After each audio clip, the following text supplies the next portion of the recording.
Continuamos hoy, amigo oyente, nuestro viaje por este pequeño libro de Ageo. Es un libro que, como hemos dicho, es muy práctico. Este profeta es un hombre muy práctico y trata con los detalles cotidianos de nuestra vida. Él lleva consigo una vara para medir, y si uno no alcanza a llegar a la medida exacta, él no va a tratar con eso, porque está tratando con los asuntos prácticos de la vida.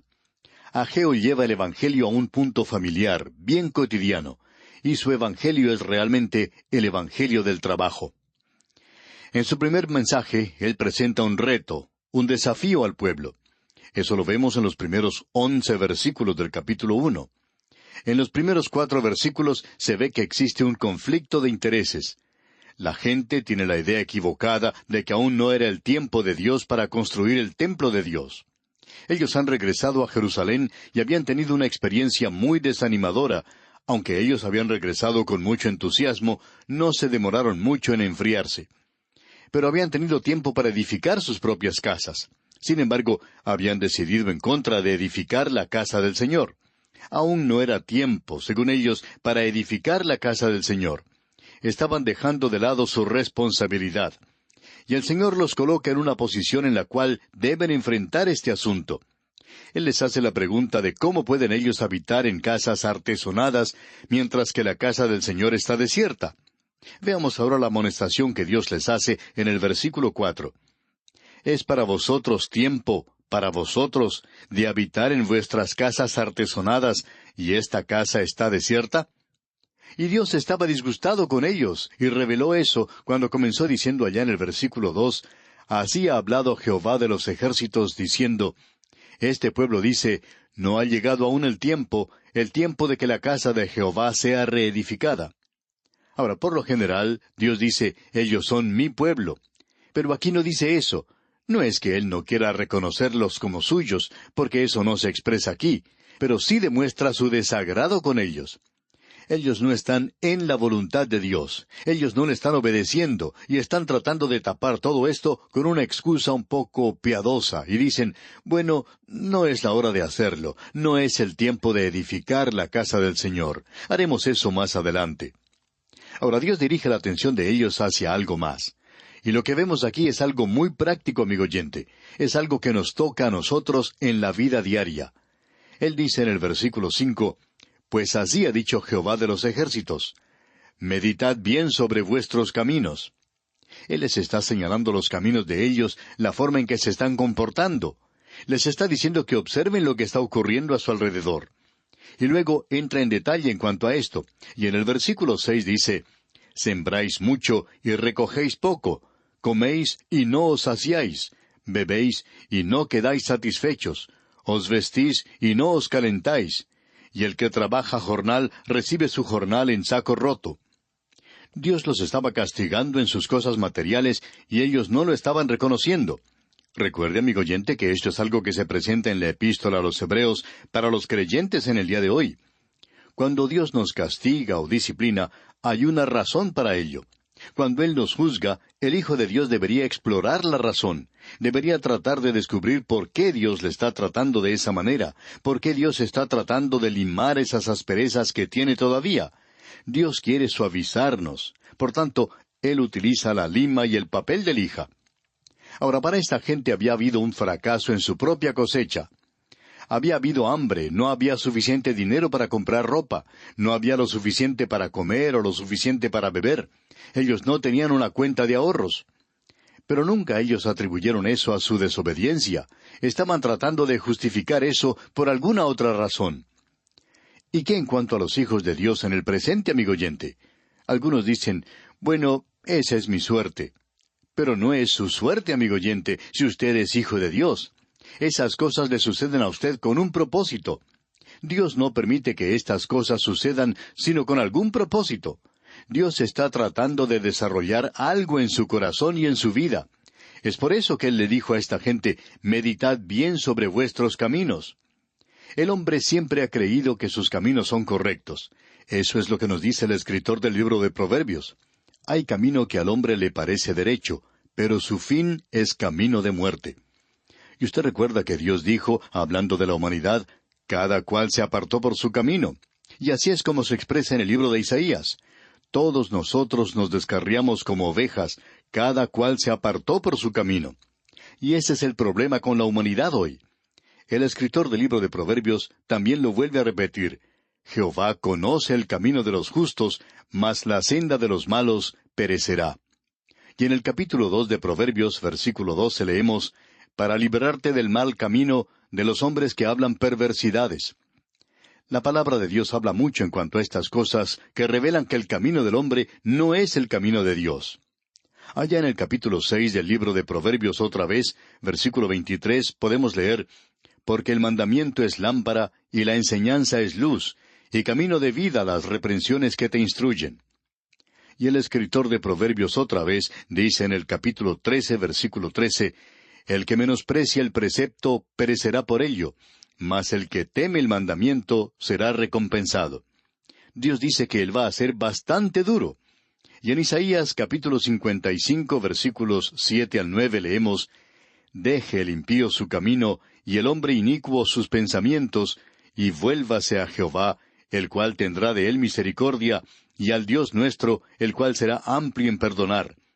Porque mis pensamientos no son vuestros pensamientos, ni vuestros caminos mis caminos, dijo Jehová. Como son más altos los cielos que la tierra, así son mis caminos más altos que vuestros caminos, y mis pensamientos más que vuestros pensamientos. Eso es lo que Dios dice. Y el profeta Jeremías en el capítulo 10 de su libro, versículo 23, dice, conozco, oh Jehová, que el hombre no es señor de su camino, ni del hombre que camina es el ordenar sus pasos. Y el mismo profeta Jeremías en el capítulo 6, versículo 16 de su libro dice, así dijo Jehová, paraos en los caminos y mirad, y preguntad por las sendas antiguas, cuál sea el buen camino, y andad por él, y hallaréis descanso para vuestra alma. Mas dijeron, no andaremos. Porque el hombre está en rebelión contra Dios, amigo oyente. Así dijo Jehová, no aprendáis el camino de las naciones, ni de las señales del cielo tengáis temor, aunque las naciones las teman. Y Dios dice, este es el camino, andad por él, y no echéis a la mano derecha, ni tampoco torzáis a la mano izquierda. Y el Señor Jesucristo lo expresa de la siguiente manera, de cierto os digo, el que no entra por la puerta en el redil de las ovejas, sino que sube por otra parte, ese es ladrón y salteador. Mas el que entra por la puerta, el pastor de las ovejas es. Y luego él continúa diciendo, refiriéndose a la puerta, yo soy la puerta, el que por mí entrare será salvo, y entrará y saldrá y hallará pastos. Esto es realmente tremendo. Esto es lo que Dios le está diciendo a esta gente. Meditad bien sobre vuestros caminos. ¿No pueden ver ustedes lo que está sucediendo? ¿Cuántos de los que nos escuchan ahora pueden enfrentarse a algo así como esto? ¿Qué es lo que usted está haciendo hoy, amigo oyente? ¿A dónde le está llevando este camino? ¿Ha pensado usted alguna vez a dónde le están llevando las drogas? Existe solamente una salida.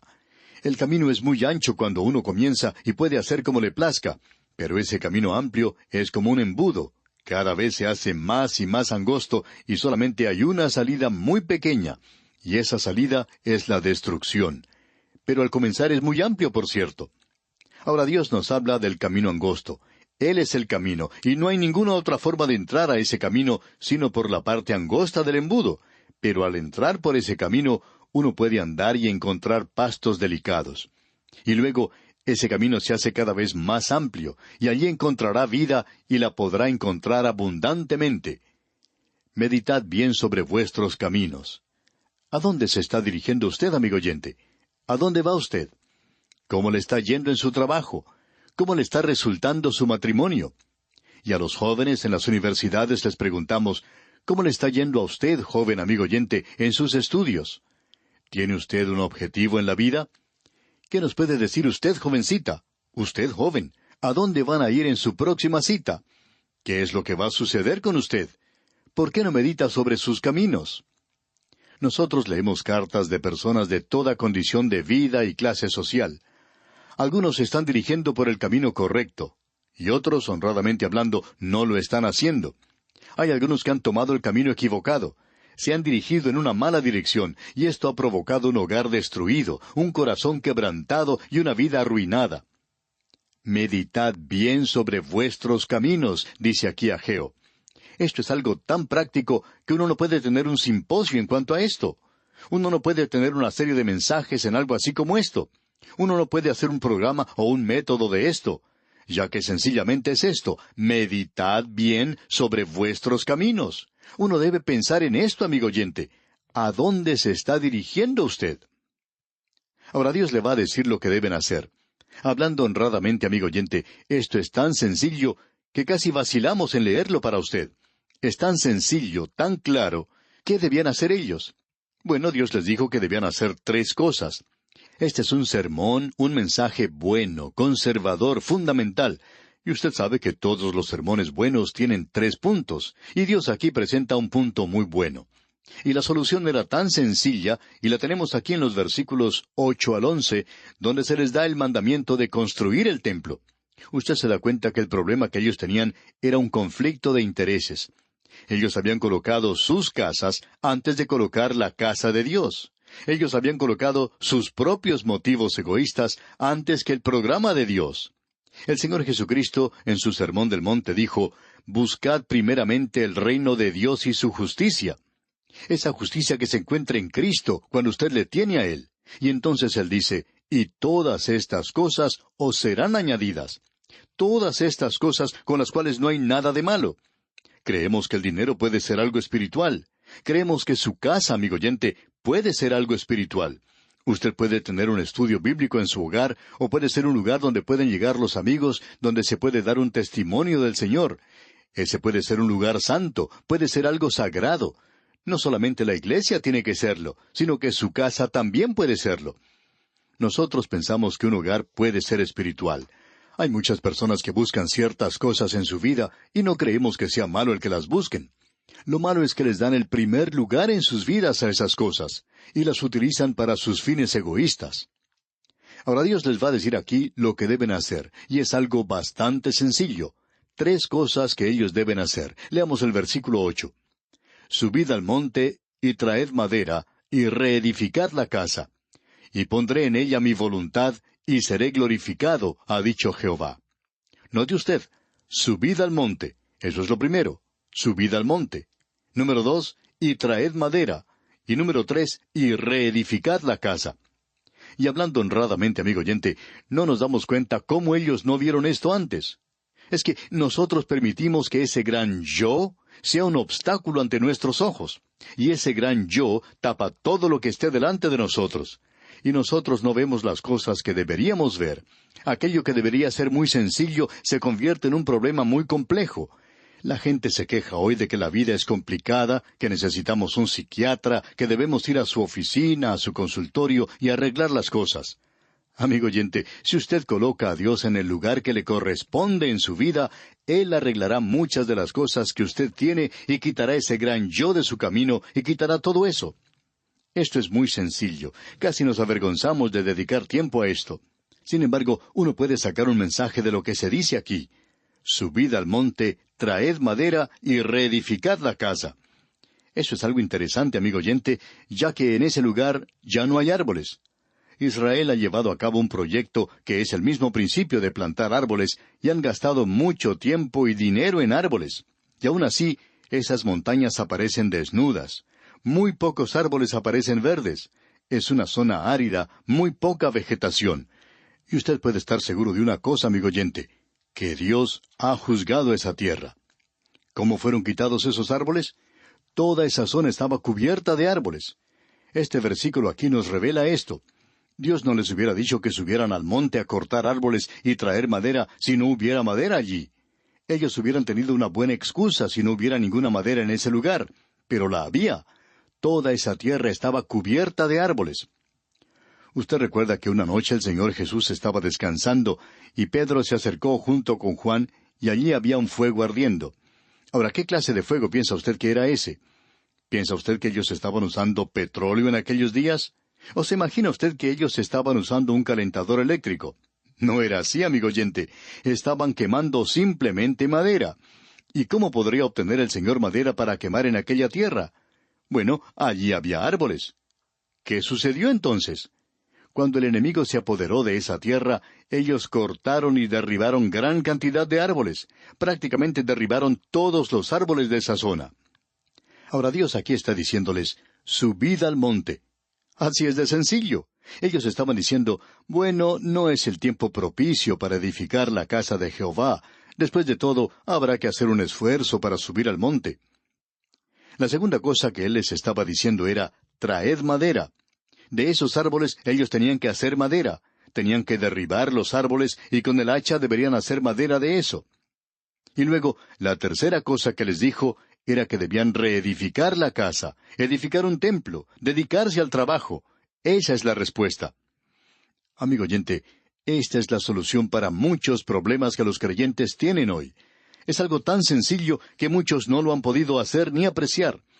Hay gente que va de convención en convención, a convenciones de las escuelas dominicales, asiste a conferencias bíblicas y a los simposios por muchos años, y están estudiando un curso tras otro. Conocemos muchas personas así. Y ellos dicen, espero que algún día Dios me use a mí. Espero que algún día me pueda convertir en algo, pueda llegar a ser algo. ¿Sabe una cosa, amigo oyente? ¿Sabe cuál es el problema? Esta gente es simplemente perezosa. No quiere venir a trabajar. El Espíritu Santo no va a bendecir la pereza. Creemos que ya hemos mencionado esto en otro programa, pero por cierto que ilustra lo que queremos decir ahora. Y es que hay estudiantes que, cuando llega el día de los exámenes, dicen, bueno, no pude estudiar anoche. Pensé que era mejor tener una reunión de oración por la gente en la China y en el África. A estos estudiantes debemos decirles que la noche anterior a los exámenes no es la voluntad de Dios que ellos estén orando por el África.